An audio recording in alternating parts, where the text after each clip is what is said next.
Hello friend, कैसे हो आप सब लोग। आशा करती हूँ अच्छे ही होंगे।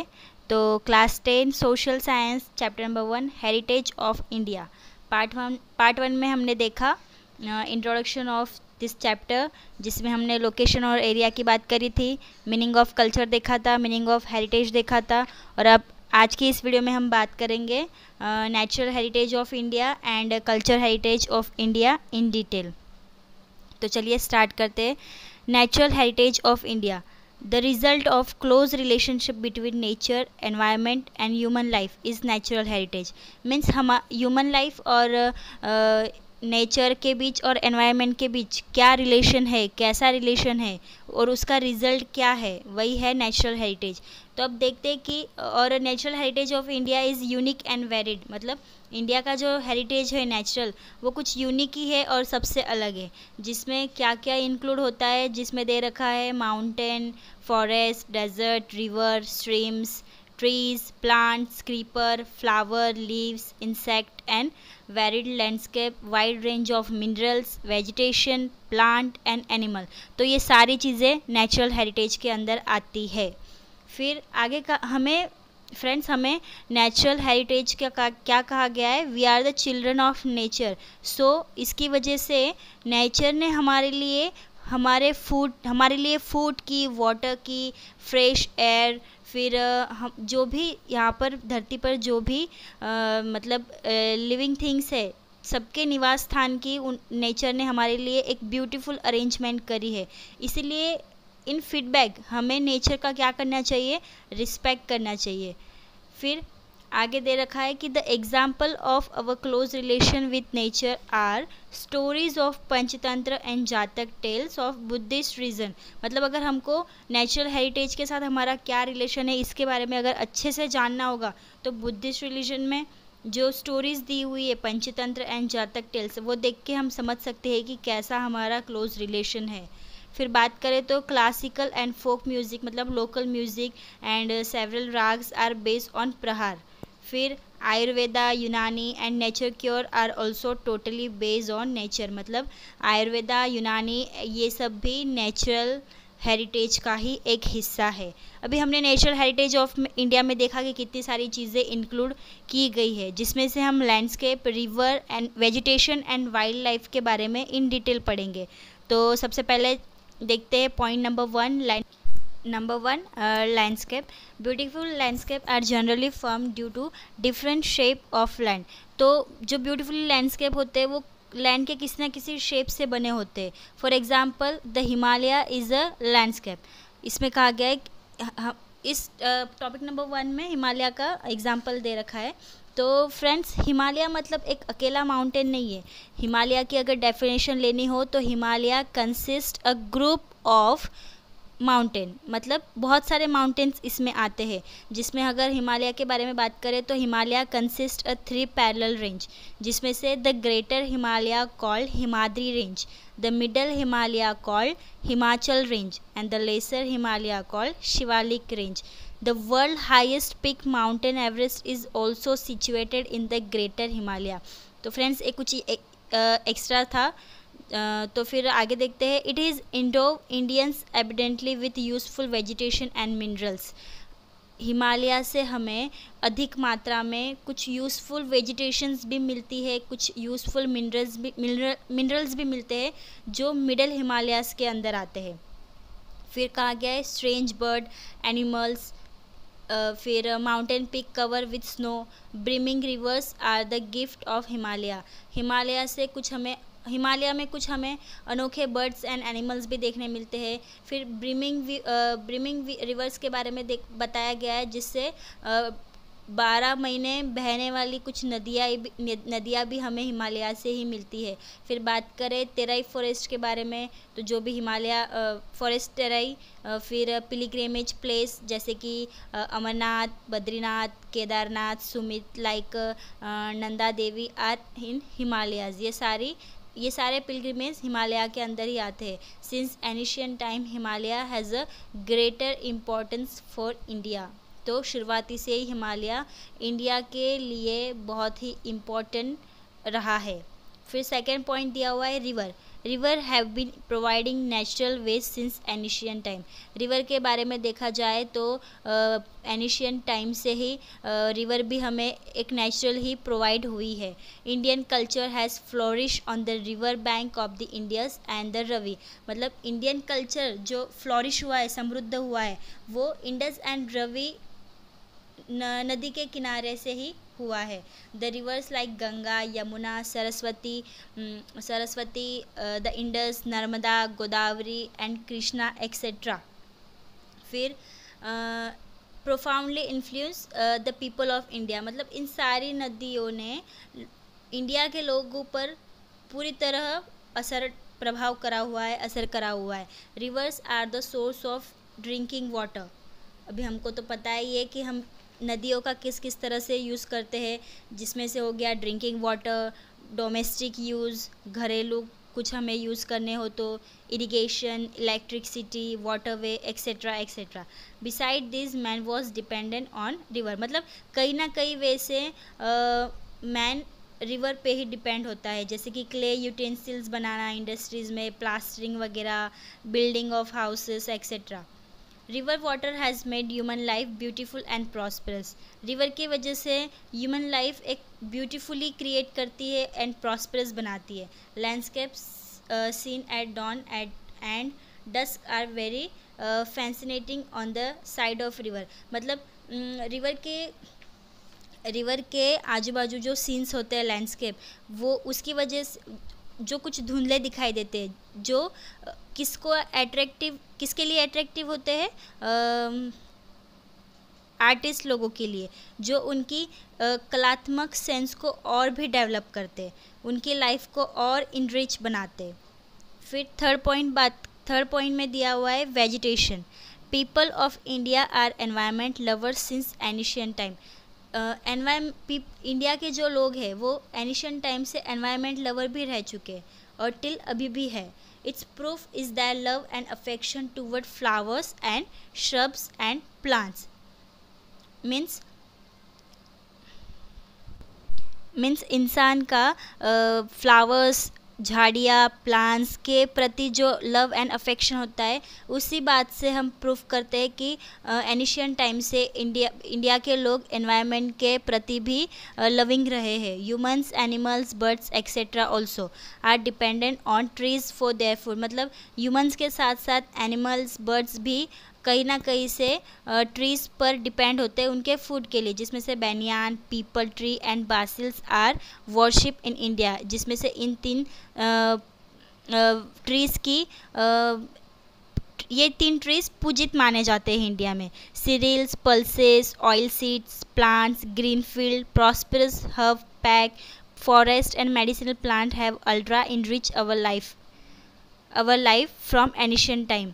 मतलब पहले से ही, प्राचीन काल से ही जैसे अनाज, pulses, oil seeds, green field, मतलब जड़ी बूटियाँ, इन सारी चीज़ों ने भी हमारी लाइफ को अत्यंत संपन्न बनाया हुआ है, जिसमें से हरडे, आंवला, बहेड़ा, एलोवेरा, अरुडसी, नीम एक्सेट्रा एंड ये सब मेडिसिन्स। एंड फ्लावर की बात करें तो रोज़, लोटस, फिर सनफ्लावर, जुई, चंपा, जासमीन, इन सारे फ्लावर्स ने भी ह्यूमन लाइफ एक very beautiful, fragrant, healthy and prosperous बनाई हुई है। Thus, social and religious life of India is greatly influenced by the vegetation। मतलब कहीं ना कहीं किसी न किसी तरीके से सोशल एंड रिलीजियस तरीके से देखा जाए तो वेजिटेशन हमारी लाइफ को ग्रेटली इन्फ्लुएंस करता है, प्रभावित करता है। फिर नेक्स्ट पॉइंट है wild life. India is nature lover since ancient time. Her topic में यही कहा गया है कि प्राचीन काल से हम कहीं ना कहीं वैसे, कहीं ना कहीं किसी ना किसी तरीके से नेचर के प्रति लविंग रहे ही है। तो हमारे कंट्री में एनिमल लवर कल्चर भी है, जैसे कि tiger, lion, elephant, rhino, fox, bear, deer, rabbit, python, snake, mongoose, lizard, porcupine, like many such organisms are found and seen। तो ऐसे कई तरीके के एनिमल हमें देखने मिलते हैं, जिसमें से एशियन लायन की बात करें तो जो गिर फॉरेस्ट में दिखाई पड़ता है, जो गुजरात में है।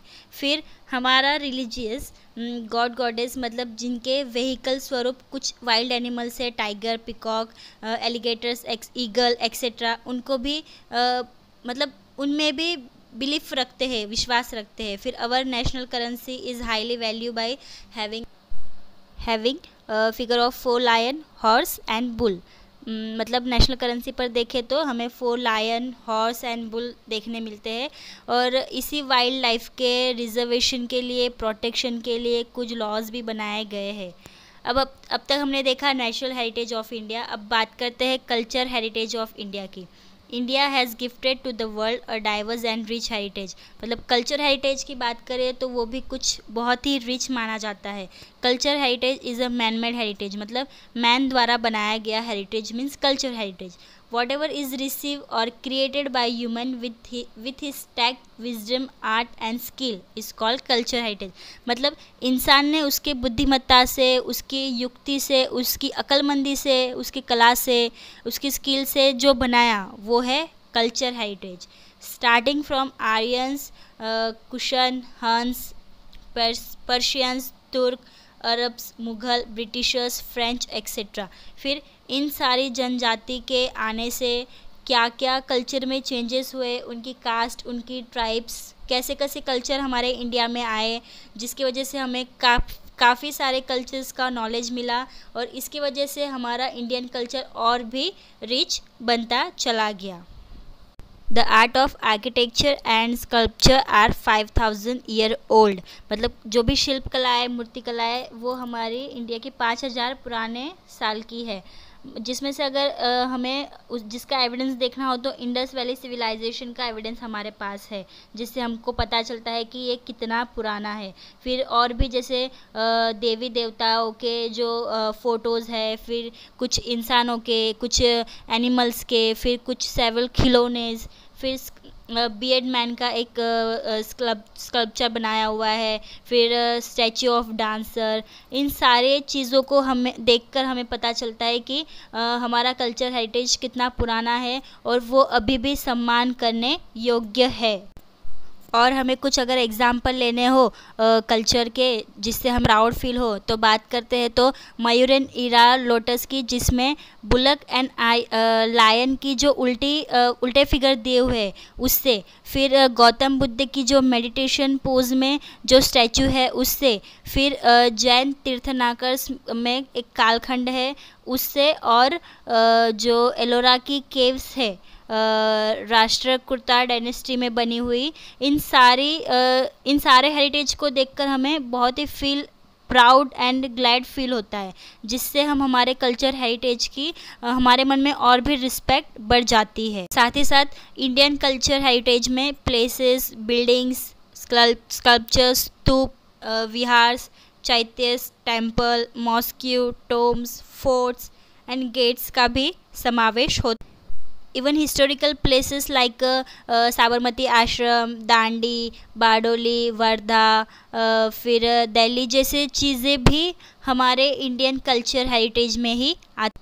और इसके बावजूद देखा जाए तो language, script, discovery of zero मतलब ज़ीरो की खोज करी गई, मैथमेटिक्स, कैलेंडर, एस्ट्रोनॉमी, लिटरेचर मतलब साहित्य रचना, रिलीजन, फिर political science, zoology, botany, Vastushastra, religion, republic, judiciary, legislation, environment protection etc. Are the importance discovery of India.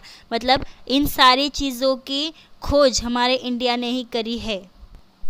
अब यहाँ पर specially culture heritage of Gujarat की बात करी गई है, तो चलिए देखते हैं कि गुजरात में कौन कौन से कल्चर हेरिटेज है जो बहुत ही प्रसिद्ध है और कौन से डिस्ट्रिक्ट में वो दिए गए, तो उसके बारे में देखते हैं। The places having culture, legendary and archaeological importance are Lothal, Dholka taluka, Rangpur, Limdi taluka in Surendranagar district, फिर ढोलावीरा एंड रोजड़ी या फिर श्रीनाथगढ़, ये सब राजकोट डिस्ट्रिक्ट में है। फिर पिलग्रिमेज की बात करें तो victory tower of Vadnagar, stone inscription of king Ashoka at Junagadh, फिर sun temple of Modhera, gate Champaner, Rudra Mahalaya of Siddhpur, Mansarovar lake of Viramgam, Jama Masjid of Ahmedabad, Jhulta Minara means shaking tower भी उसको बोलते हैं, सिद्दी सैयद इन जाली, temples of Hathee Singh, Sahastralinga lake of Patan, Rajmahal of Vadodara, tomb of मोहब्बत खान मतलब इनकी समाधि, Parsi agiary of Navsari are worth seeing places. मतलब ये सारी कल्चर हेरिटेज है जो देखने लायक है। आपको अच्छे से यहाँ पर डिस्ट्रिक्ट के प्लेस के नाम के साथ दिया हुआ है। फिर places having religious importance are Dwarkadhish temple of Dwarka. फिर मतलब धार्मिक कुछ प्लेसेस दिए। फिर शारदा पीठ ऑफ जगत गुरु। फिर Somnath temple one of the 12 ज्योतिर्लिंग मतलब 12 ज्योतिर्लिंगों में से एक सोमनाथ टेम्पल। फिर अंबाजी इन नॉर्थ गुजरात। फिर बहुचर जी, रणछोड़राय टेम्पल जो है डाकोर में खेड़ा डिस्ट्रिक्ट, एंड शामल जी जो है अरावली डिस्ट्रिक्ट में। फिर अब ये तो हमने कुछ religious, social and tourism places देखे गुजरात के जो फेमस है, लेजेंडरी है बहुत। अब कुछ फेस्टिवल्स की बात करें तो विजयनगर जो साबरकांठा डिस्ट्रिक्ट, काइट फेस्टिवल। फिर कंकरिया, फिर तानारीरी फेस्टिवल जो है वाड़ानगर, एंड नर्दर्न डांस फेस्टिवल जो मोधेरा फेमस है, एंड रणोत्सव जो कि कच्छ में। अब एक पॉइंट कहा गया है tourist place of Jain and Buddhist. तो जैन और बुद्धिस्ट की जो टूरिस्ट प्लेस है वो भी है कुछ गुजरात में। तो देखते हैं, Jain and Buddhist cave are seen at various place in Gujarat. जैसे कि कहाँ पर है गुजरात में, तो वाड़ानगर, तारंगा, खंबालिया, शामल जी, कोठेश्वर, तलाजा, धंग एंड जगाड़िया एक्सेट्रा। फिर नीचे कुछ फेयर ऑफ गुजरात मतलब गुजरात के कुछ फेयर मतलब जैसे कि मेला लगता है वैसे कुछ 15 पॉइंट्स दिए हुए हैं जो, और वो फेयर कौन से प्लेसेस पर होते हैं उनका भी एक कॉलम दिया हुआ है, और कौन से तिथि पर कौन से टाइम पर वो फेयर होता है उसका भी एक कॉलम दिया हुआ है। तो यहाँ पर हमारा natural heritage of India and culture heritage of India का टॉपिक ख़त्म होता है। जल्द ही मिलेंगे हेरिटेज ऑफ इंडिया की नेक्स्ट वीडियो में। अगर आपको पसंद आया हो, समझ में आया हो तो लाइक करिए, अपने दोस्तों को भी शेयर करिए और सब्सक्राइब करना ना भूलें। तब तक के लिए बाय।